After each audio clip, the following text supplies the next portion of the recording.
Voilà, on lance donc l'application. On a la possibilité d'ajouter un appareil, mais ici donc il est en train de se connecter sur le robot que j'ai en test. On voit très bien qu'ici la batterie est chargée à 80%. J'ai la possibilité de dire à la machine de se stationner. Donc en appuyant sur stationner, la machine va donc rester à la base jusqu'au temps, on va le faire d'ailleurs. Donc là, elle reste à la base jusqu'au temps que je lui dirai donc de reprendre le travail. Donc je lui dis de reprendre le travail.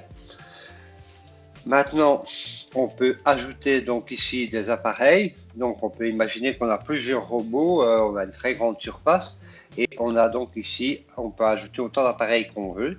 On a même la possibilité donc d'appareiller les batteries sont aussi avec connexion Bluetooth, donc des coupe-bordures, des broussailleuses, enfin tout le matériel que Kramer utilise. Les batteries sont connectées sur vos GSM, ce qui vous permet de voir l'état de la batterie à tout instant et donc son usure. On va quitter cet endroit-là, donc on fait retour en haut. On va rentrer dans paramètres et position. Donc là, on va avoir le planning. Là, on voit très bien que le planning est, on va le modifier d'ailleurs.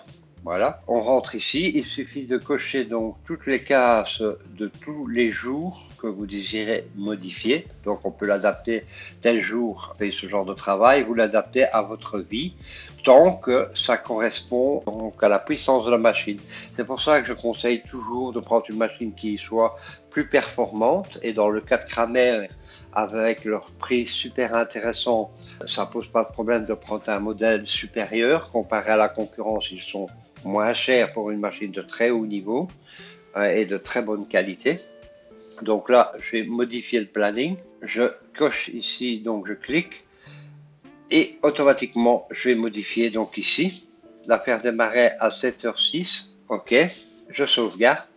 Et la même chose, donc l'arrêt de la machine, on peut très bien modifier aussi et simplement 23h06. Voilà.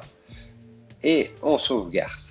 On voit très bien 7h06 du matin, 23h06. Puis on fait retour. Le planning encore retour. Et on revient donc à l'écran de base. Ici, donc, on a les paramètres en bas donc de position, géolocalisation.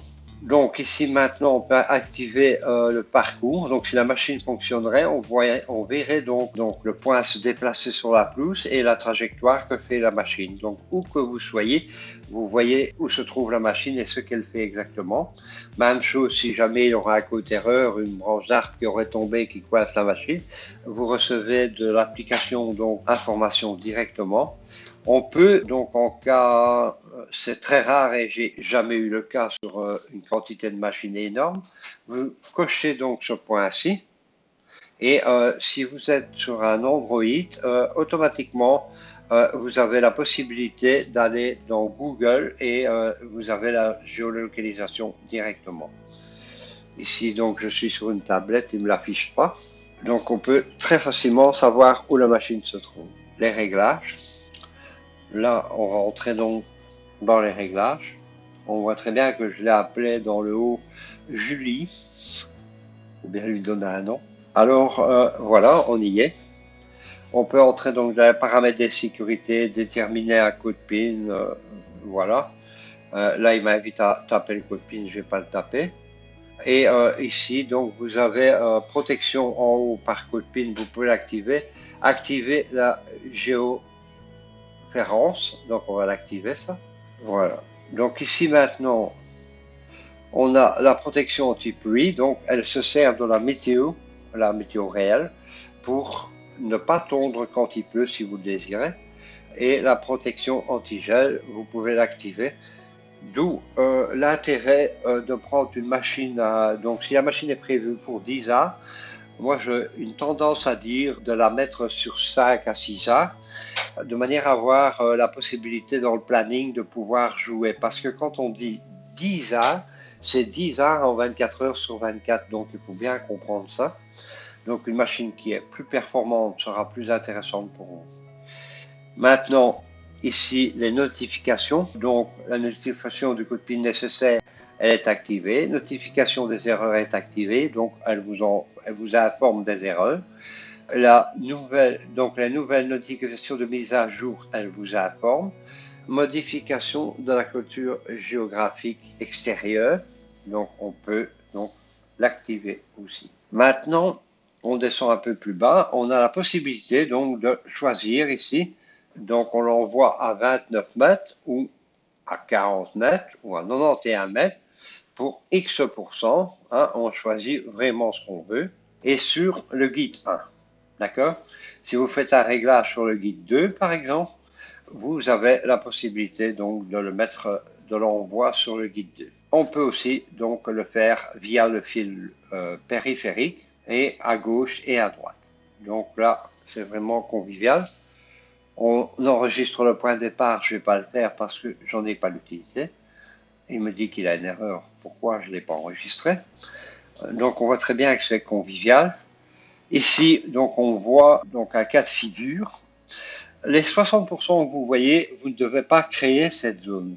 Vous créez simplement la zone de 30% et la zone de 10%. Et automatiquement, la machine va démarrer dans la plus grande pelouse pour 60% des cas. Donc, ne pas créer une zone pour l'endroit où se trouve la base, en fait. Maintenant, on laisse la possibilité à la machine donc de retourner ici. Donc, je vais désactiver et réactiver de manière à ce que vous le voyez. Donc là, la machine a la possibilité de revenir à la base par le câble périphérique. Et donc la même chose ici, elle a la possibilité de revenir à la base par le guide activé. Moi, j'active toutes les possibilités, comme ça la machine a très facile. Voilà. Maintenant, la distance maximum du fil de guidage. En fait, donc le fil de guidage, elle se déplace dans un couloir et plus on va remonter le couloir, maintenant les possibilités de logiciel, on est au maximum à 8, mais on voit très bien qu'il est indiqué 20. Dans le futur, on aura la possibilité d'aller avec des largeurs couloirs plus grandes. Pourquoi ces largeurs couloirs? C'est pour avoir le moins de marquage possible au sol. La machine se déplace une fois sur donc près du fil, ou sur 0, sur le fil. Et puis la fois d'après, elle va aller sur 1, 2, 3 et ainsi de suite jusqu'à 8. Mais pour éviter les marquages au sol, on a donc la possibilité d'élargir ce couloir qui lui permet de rentrer à la base. Plus vous élargissez les couloirs, et plus la largeur de rentrée sera grande et moins il y aura de marquage donc au sol. La distance du câble périphérique lors du suivi, le maximum est de 7. Donc il sert à suivre un maximum. Donc, en fait, ici, là, c'est la largeur couloir. Vous voyez, on a la possibilité. Quand la machine retourne, en fait, par le fil périphérique, elle a la possibilité d'être bien loin du fil périphérique, environ 1,50 m, quand il est à pleine puissance. Et on va diminuer, mais plus on est, je vais dire, près du fil, et plus la machine a facile pour retrouver sa base. Parce qu'elle va arriver très loin de sa base, alors, si on met par exemple sur 11. Voilà, on a donc, imaginons que votre voisin a la même machine que vous. Il y a un problème d'interférence entre les deux machines. Là, ici, vous pouvez donc définir un nouveau signal de code de boucle. En fait, c'est la fréquence qui émet le fil pour communiquer avec la machine. Et si on a les deux mêmes fréquences avec un fil qui se trouve qu'à 20 cm de l'autre fil du voisin, là, on pourra avoir la machine qui a une tendance à vouloir aller vers le voisin. Mais là, on définit un nouveau signal de boucle, ce qui évite ce problème. Maintenant, on voit ici dans le bas, je vais le bouger, voilà. Ça, c'est la distance de dépassement du fil, donc périphérique. Donc, on va pas chercher non plus pour couper les bords de la pelouse. Ne pas mettre trop. Si on a un fil qui est à 32, ce qui est mon cas, moi je le mets sur 23, donc la machine dépasse ce fil de 23 cm, mais je ne mets pas la machine pour qu'elle joue à se taper donc contre les clôtures ou autre. ou objet ou mur par exemple. Il faut donc mettre le maximum pour que vous ayez le minimum de bords à couper, mais pas au-delà. Si bien surveiller au tout début que la machine ne tape pas comme ça contre un mur parce que ça sert à rien. Là, on va avoir donc des problèmes d'abîmer la carrosserie de la machine, donc pour rien du tout. Maintenant, on peut entrer donc dans Information. Là, on peut voir donc la liste des erreurs. On va rentrer dedans. C'est toutes des erreurs que j'ai commis exprès pour tester la machine. Moteur surchargé, ben, j'ai mis une manche sur la pelouse. La machine s'est tapée dans la manche. Ça a stoppé le moteur de coupe et elle est passée en sécurité. Donc ça, c'est les erreurs que j'ai provoquées à la machine. On revient. La note de version de micro-logiciel. Ici, donc, on est en version anglaise. Chaque fois qu'un firmware, donc une mise à jour est faite par l'usine, la machine le reçoit automatiquement une information, rentre à sa base et va procéder à sa mise à jour automatique. Ce qui vous donc une machine, on peut imaginer qu'il y aurait 4 ans, 5 ans, ben, elle est toujours actuelle. Elle aura toujours les mises à jour pour augmenter ses performances et tous les petits détails. Vous pouvez donc ici très facilement copier et vous allez dans Google et vous pouvez donc traduire en français facilement. Et vous voyez donc sur 2 mois et demi de test, le nombre de mises à jour qu'il a déjà eu. Ils sont vraiment très performants pour l'amélioration de la machine. Donc ce sont tous des petits feelings comme la charge de la batterie, on voit là. Et tous des détails qui vont améliorer votre machine et vous en profitez gratuitement. Cette application, elle a un coût. Maintenant, elle est gratuite, offerte par Kramer pendant une durée donc de 5 années. Et puis, vous aurez une participation de 20 €. Mais franchement, la participation de 20 € est ridicule comparée à tous les avantages que vous avez. Cette application permet de ne pas avoir donc d'écran sur la machine, ce qui la rend inutilisable par une personne de mauvaise intention. Il a juste le bouton allumer, éteindre sur la machine et c'est tout ce qu'il va faire. Mais à partir du moment où il appuie sur son bouton, l'application vous prévient déjà qu'il a quelque chose qui n'est pas normal et vous pouvez déjà géolocaliser la machine et la personne qui serait mal intentionnée se ferait prendre très facilement.